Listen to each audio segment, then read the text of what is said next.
uyifunde ebomini. Ezinye izinto xa zifika ebomini bethu zifika ngentlungu. Ezinye izinto xa zifika ngejoke. Enye into xa zifika unganakile. Ezinye into xa zifika ungayicabanganga ukuthi lusuku lwayo kanti lusuku lwayo. Maniphuma lana ngodwa. Emakhaya eniya kuwo siyazi ukuthi ninemithandazo. Emisebenzini eniyisebenzayo siyazi ukuthi ninemithandazo.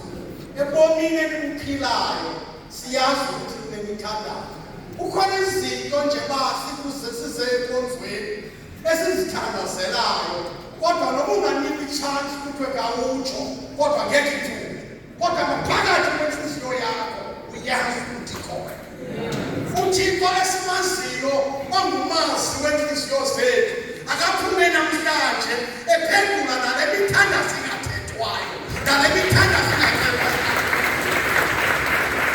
Sithi masifike emakhaya sifike kukhululeka izinto ebezikade zibophekile. Kukhona izinto ezisi-generational cases ekuthiwa iyaziwa kusapho lwamasibani ukuthi yenzeka ngolo hlobo. Intombi zakhona noma emzini ihlezi izobuya iyaziwa. Abafana bakhona noma umthathi uhlezi ezomlahla iyaziwa. Ayiyonto eqondene naye, iyinto eqondene nomndeni wonke. Kodwa namhlanje masiphuma kulamnyango akuqhankele lezo zinto ukunqamula izinto ezisi-generational cases.